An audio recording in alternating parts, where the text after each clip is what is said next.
Okay. Under my experience, we find processes in most of the tech companies. If we look to a modern application today, there are things around the application that we consider that are processes. So first thing I would like to do is to explain what is a process for me. The definition says that a process is a series of actions or steps to achieve a particular end. Okay. But I would like to show you an example of a modern application and have a look to what can be processes in this application. This is a quite simple schema of an application where we have the backend and the frontend separately. Also, we have the database and the servers in the cloud. So, but from time to time, there appear more things around the APP. These things, imagine, for example, that we have an external source of data, and we want to load it then recurrently into the database. This is a data pipeline. Or, for example, imagine that we want to send reports from time to time to the managers of the application. Or even more, imagine that we have to send emails to the user of the application. For me, this, and this are processes. I would like to have a look to a specific example. It's a quite simple example, but it could help us to clarify what is a process. This is something I have found in a lot of companies I've been working with. The need of load a number of files into the database. Normally, it's more complex, but this is, for example, this is a little bit easier. So what we imagine that we want to do that every day at midnight. The typical solution for this is to write a concat script and then to write a loader that could be in PHP or could be Python or whatever. It doesn't matter. So what we have here is two processes. So the typical solution that people do is to use cron job. I don't know if any of you knows cron jobs.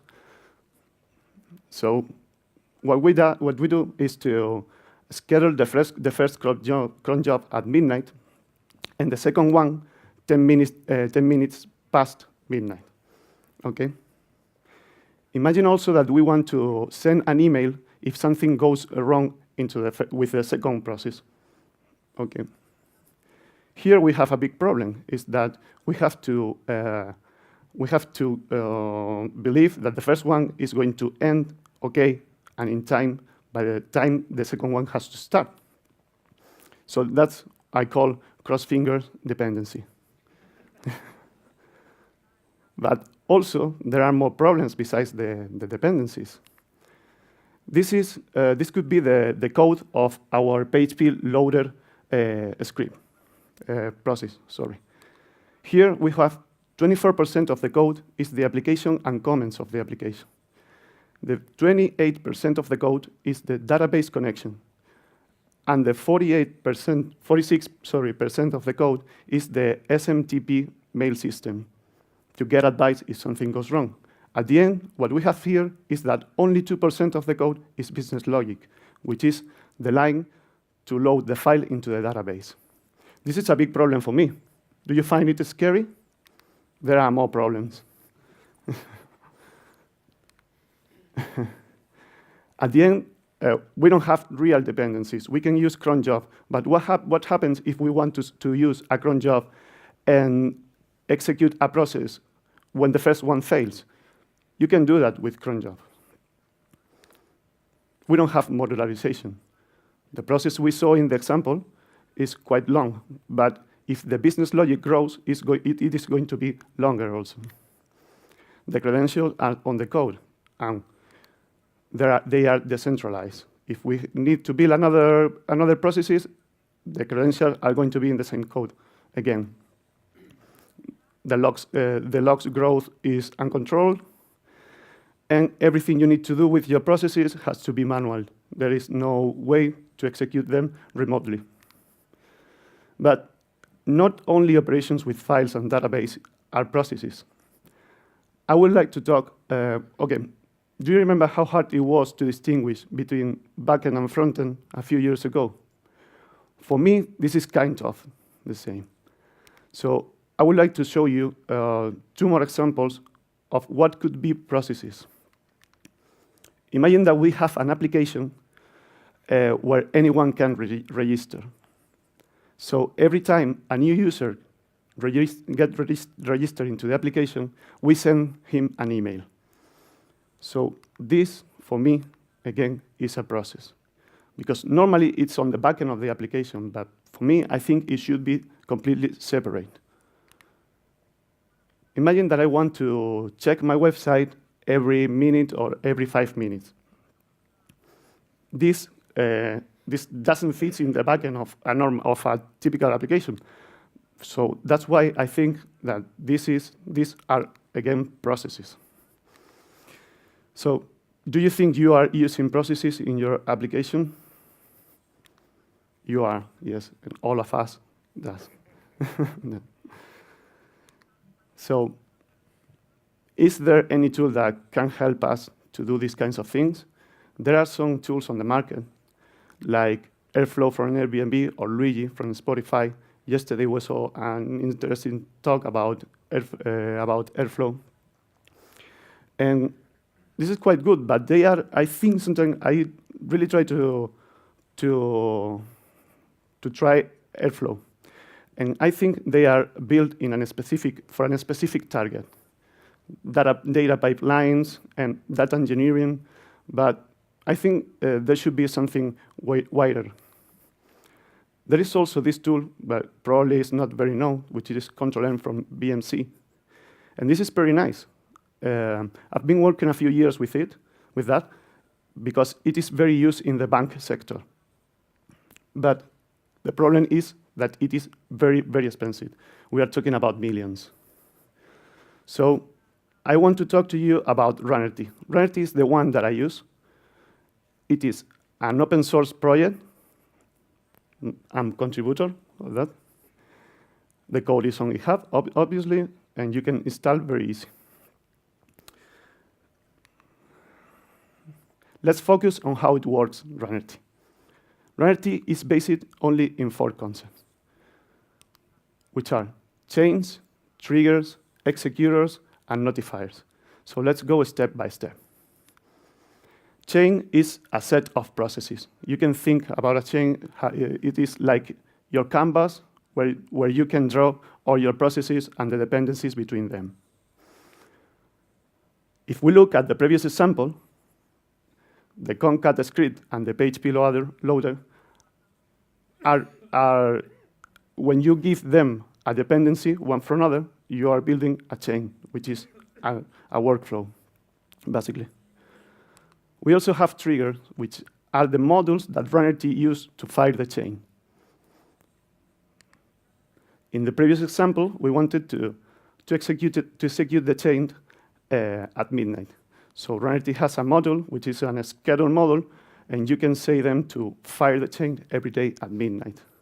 But there are also more models. For example, we could change it for a file watcher trigger, and it will fire the chain when for example, when the files are dropped in your FTP directory. The next one are the executor. This could be the special concept of Runnerty, because the executors are the ones who make who performs the action, the ones who makes the magic. With Runnerty, we can still using our processes. We can use the PHP or the concat script, but we can also change the PHP loader for an executor, which is the MySQL executor, and you only have to configure it. You only have to say, these are the parents for my database, and this is the sentence I want to execute. So you are leaving behind all the lines of code that you had in the PHP loader. And we can also do the same for the script. We can replace it for the file system executor. Let's see later a little bit more about executor. And there are also notifiers. The notifiers allow us to alert or to notify when something happens in the change.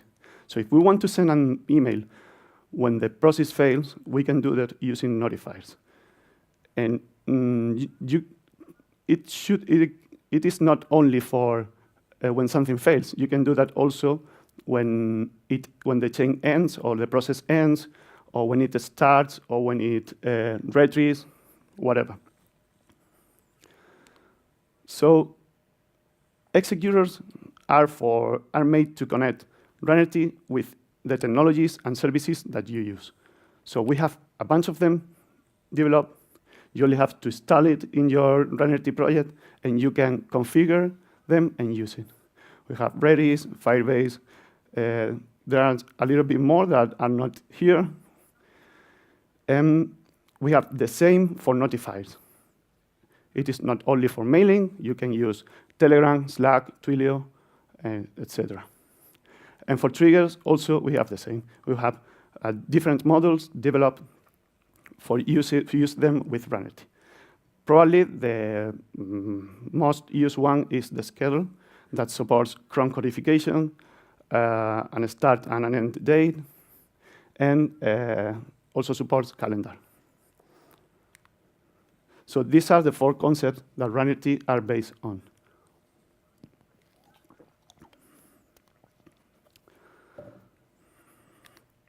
But there are more features with Runity.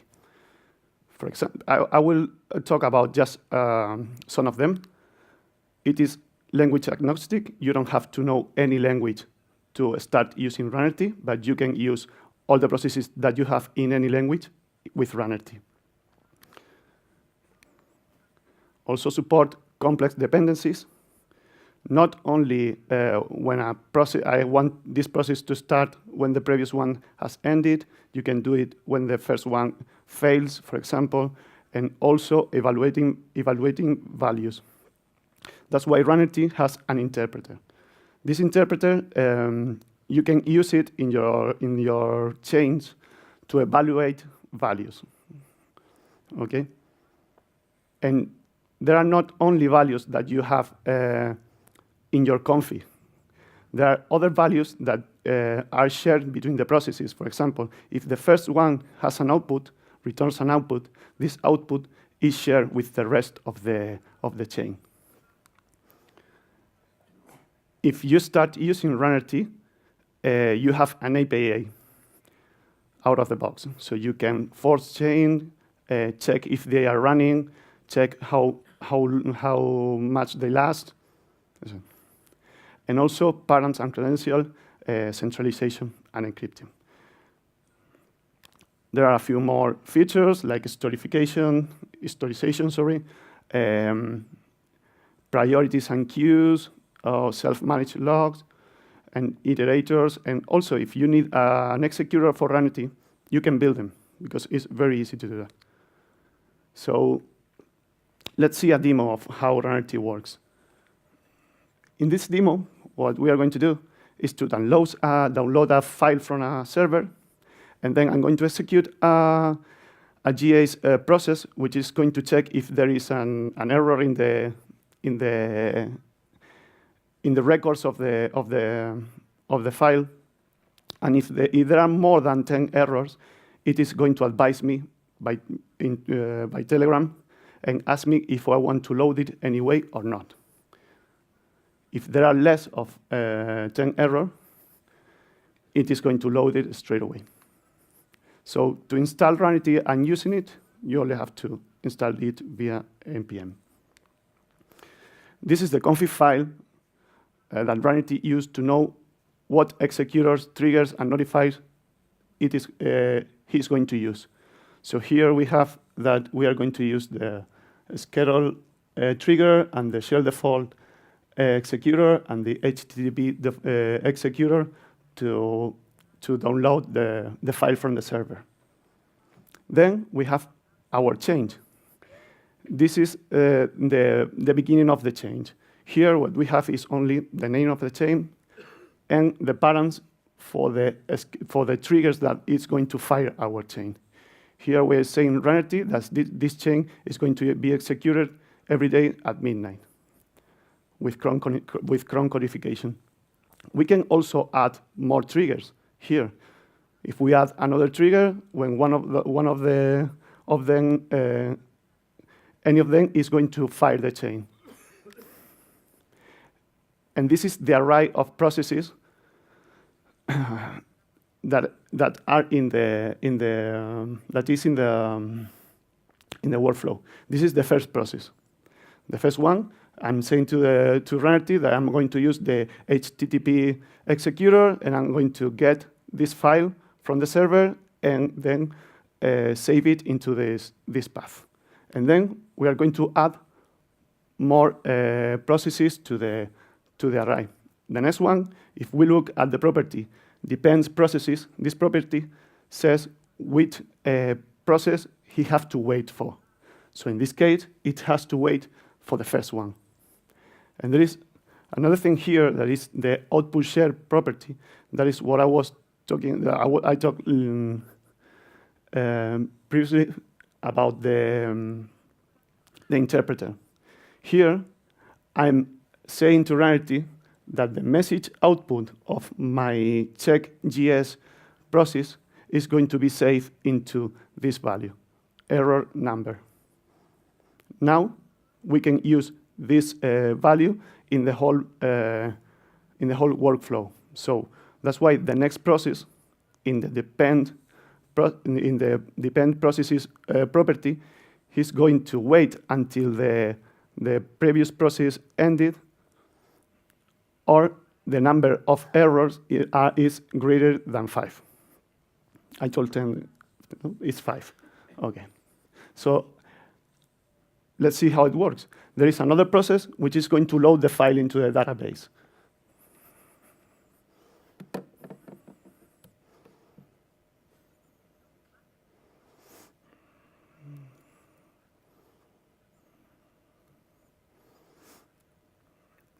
So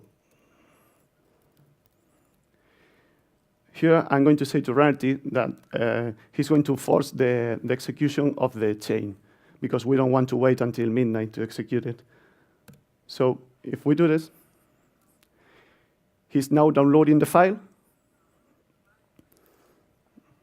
I think. So now he has downloaded the file and he has checked the records of the file. And he said that he's waiting for dependencies.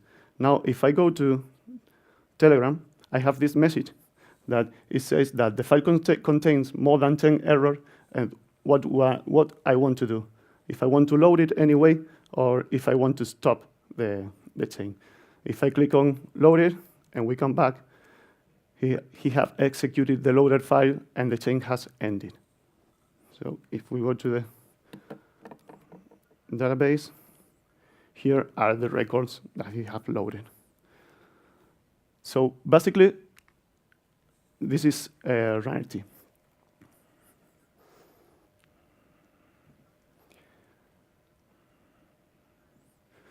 But this is a quite simple example, but I like to say that you can do more things with rarity. We have very big workflows and processes executed with rarity. So I think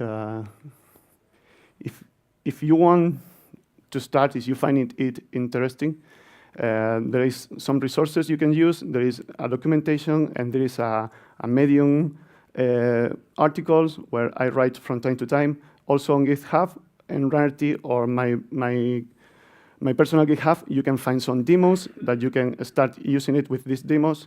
And if you want to follow the Twitter account, the Rarity one or mine, and you want to know something, feel free to ask me. I'll be very happy for that. So I think I was very, very quick. But that's all for now. Thank you.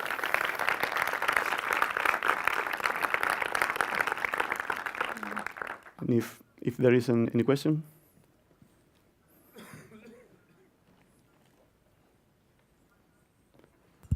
Hi. Hello.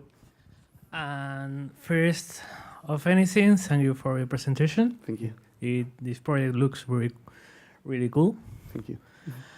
And I'd like to ask for, do you know if there is any UI for this? Because this is really great for everyone who is a developer to code JSON. It's YAML is a bit better, but it's okay. But from the user standpoint, UI will be a bit better, I think. Yeah, completely true. We are working on the UA. Okay, thank you.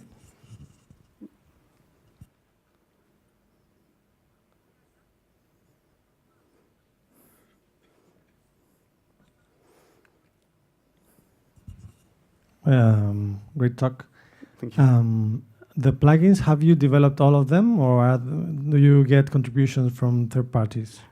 For now, the contributors are just a few, which are mainly the team which is working with the platform, but we would like to have more contributors.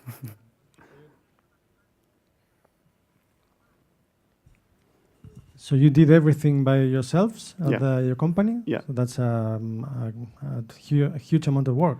As I told you, it's very easy. It's very easy to build a Runnerty executor or module. Cool. Because if there is something in Node that already does it, you can use it with you can encapsulate it in a module. Awesome.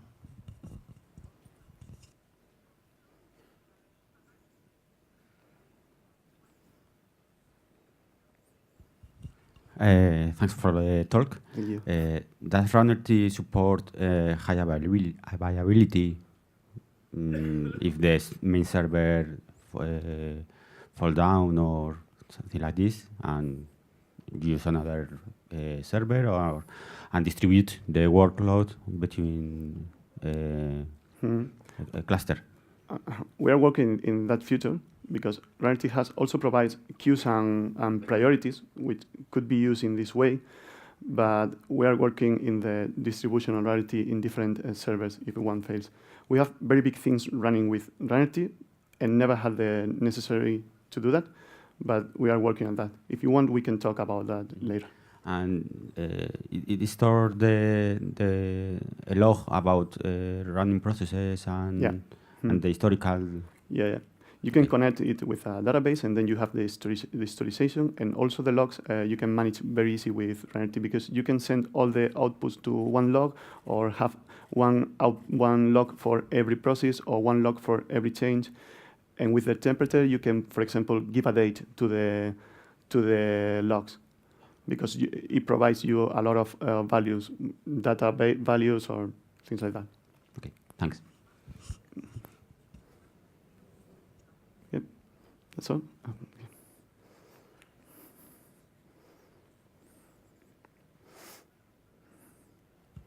Hi, thanks for the talk. It was amazing. Thank you. I've seen that you have triggers for file watchers, but it's only for file watchers in a simple machine, or you have some integrations with Amazon or Google Cloud or stuff, or Dropbox. This is only for the machine, but it would be very easy to build one for S3, for example. So you are talking to me to do it in if you want. Pull request. Okay. I will be pleased. Thank you very much.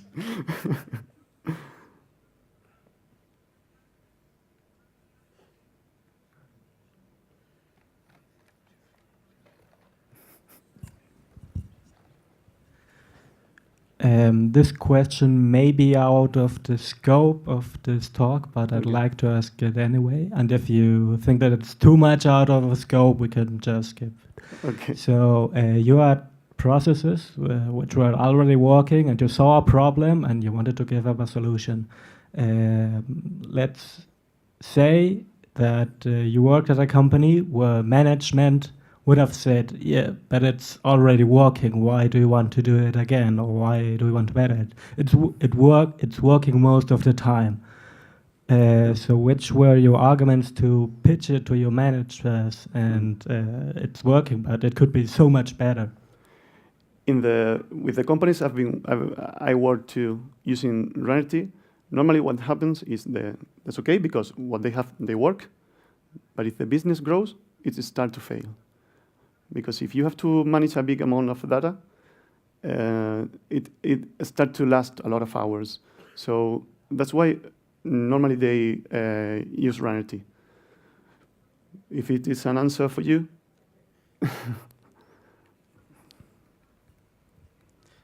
So maybe more. I was thinking more of the process that you had personally with. Okay, so we've got this idea of creating this tool for our company and make it open source and so. So how did you process to say to your managers, this can be better. We can do it better. It's working, yes, but it will fail. How can I sell it to the managers that we can do it much better?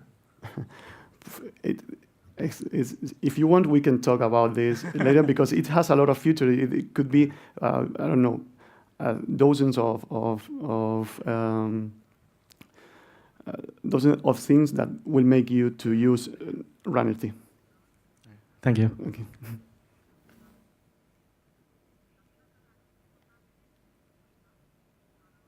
Okay, that's all. Thank you. Thank you very much.